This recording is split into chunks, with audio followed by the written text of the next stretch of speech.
Com a vitória de Donald Trump nas eleições presidenciais dos Estados Unidos, fica a porta aberta para a implementação do Projeto 2025, e com ele a adoção de iniciativas que pavimentam o caminho para a imposição de leis dominicais, que mais cedo ou mais tarde tornarão obrigatório o descanso do país aos domingos.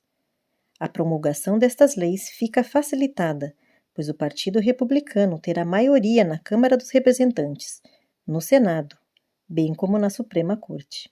Porque agora a gente vai falar exatamente sobre essa hegemonia de Donald Trump nos Estados Unidos e os riscos que ela pode representar para os Estados Unidos e também para o mundo. As eleições desta terça-feira devem gerar concentração de poder que há décadas não acontece nos Estados Unidos. O Partido Republicano deve ficar com a presidência, a maioria no Senado, na Câmara e uma sólida maioria também na Suprema Corte. Isso não ocorria desde o final dos anos 60. Essa supermaioria, esse superpoder pode permitir aos republicanos realizar amplas reformas conservadoras no país e o plano é exatamente esse. No Senado dos Estados Unidos, os republicanos terão maioria de no mínimo 2 cadeiras, mas que pode ainda aumentar até 4 à medida que a apuração for avançando. A definição da maioria na Câmara dos Deputados pode demorar um pouco mais, inclusive é até bom a gente colocar como é que está, mas tudo indica que a onda que elegeu Trump e deu o Senado aos republicanos deve também gerar uma maioria na Câmara dos Representantes. Já aconteceu várias vezes de um partido controlar o executivo e o legislativo nos Estados Unidos. O próprio Trump, em seu primeiro mandato, de 2017 a 2021, teve maioria no Congresso nos 2 anos iniciais, mas fazia décadas que nenhum partido tinha, além do controle do executivo e do legislativo, também essa maioria tão sólida na Suprema Corte. Nós devemos ter um avanço, principalmente das pautas ideológicas dos Estados Unidos. Isso é assunto para quem vai nos explicar tudo, é Américo Martins, o nosso analista sênior de internacional, que já está aparecendo aqui na tela. Américo, vai ser espaço para essa agenda ideológica, para os interesses que Trump defendeu na campanha e que fizeram com que mais pessoas votassem nele? Bom dia. Bom dia, Estevão. Prazer estar aqui com você. Bom dia a todos que nos acompanham no Novo Dia.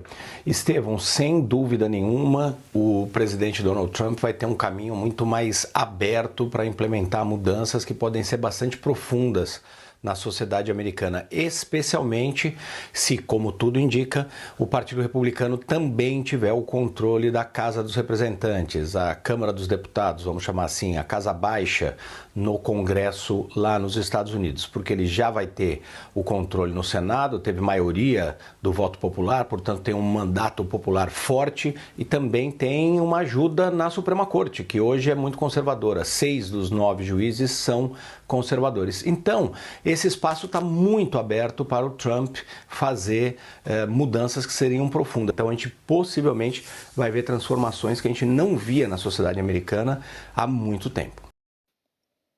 Para quem ainda não tem conhecimento do que se trata este projeto, aqui trazemos algumas informações.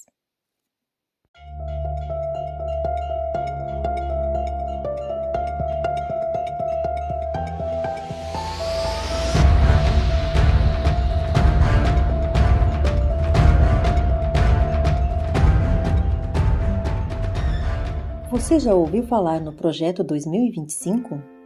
Caso não tenha, ele é um projeto elaborado para ser implementado em 2025. Os criadores deste documento são os nacionalistas cristãos. Ele inclui, entre outras coisas, políticas de treinamentos e a implementação de leis dominicais. O projeto vem como resposta direta ao avanço de uma esquerda cada vez mais radicalizada. E, ironicamente, os autores do Projeto 2025 estão criando como resposta políticas muito mais radicais. O site do Projeto 2025 contém esta declaração, abre aspas, as ações dos políticos liberais em Washington criaram uma necessidade desesperada e uma oportunidade única para os conservadores começarem a desfazer os danos que a esquerda causou e a construir um país melhor para todos os americanos em 2025. Não basta que os conservadores ganhem as eleições.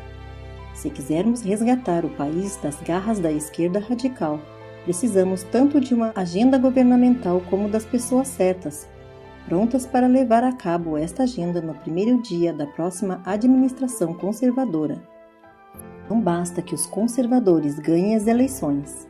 Se quisermos resgatar o país das garras da esquerda radical, precisamos tanto de uma agenda governamental como das pessoas certas, prontas para levar a cabo esta agenda no primeiro dia da próxima administração conservadora.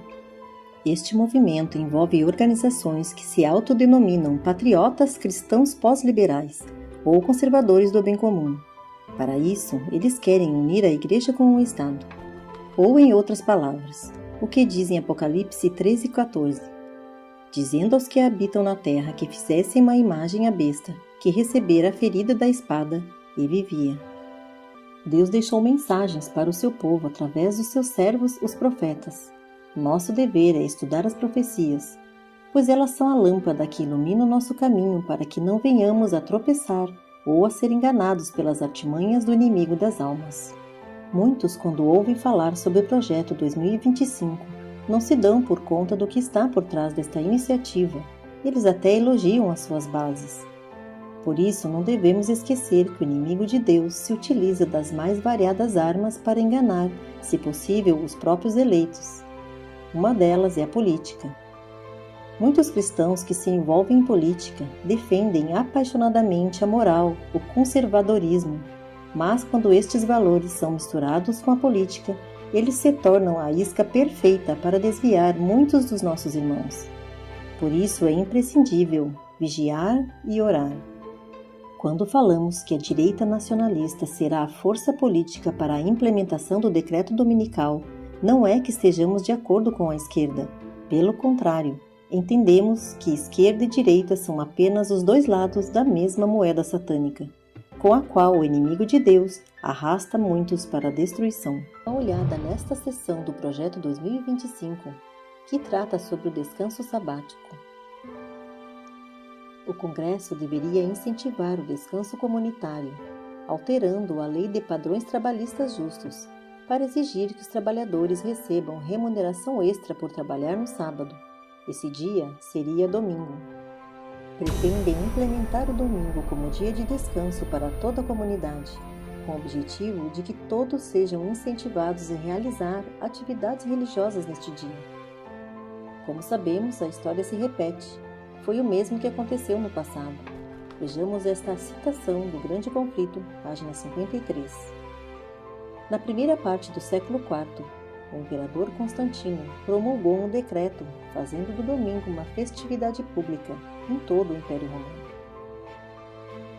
Aqui podemos ver que uma autoridade política decretou o domingo como festividade pública. O texto continua.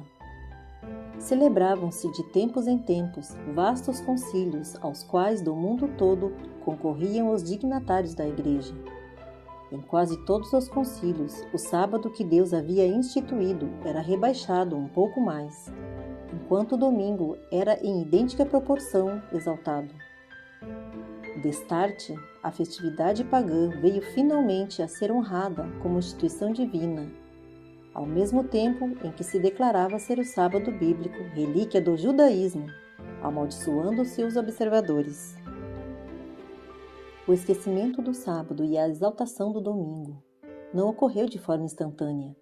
Foi em processo gradual, até o sábado ser considerado uma maldição. Tudo começou de uma maneira louvável, inocente, mas é bom lembrar que no passado já ocorreu a mesma coisa.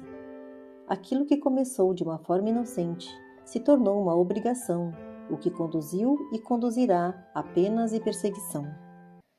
Como sabemos, a adoção destas leis nos Estados Unidos será o primeiro passo para que medidas similares se adotem nos demais países do mundo, para que assim se cumpra a profecia de Apocalipse 13. Como puderam verificar, as profecias estão se cumprindo. O dia de nossa redenção está próximo.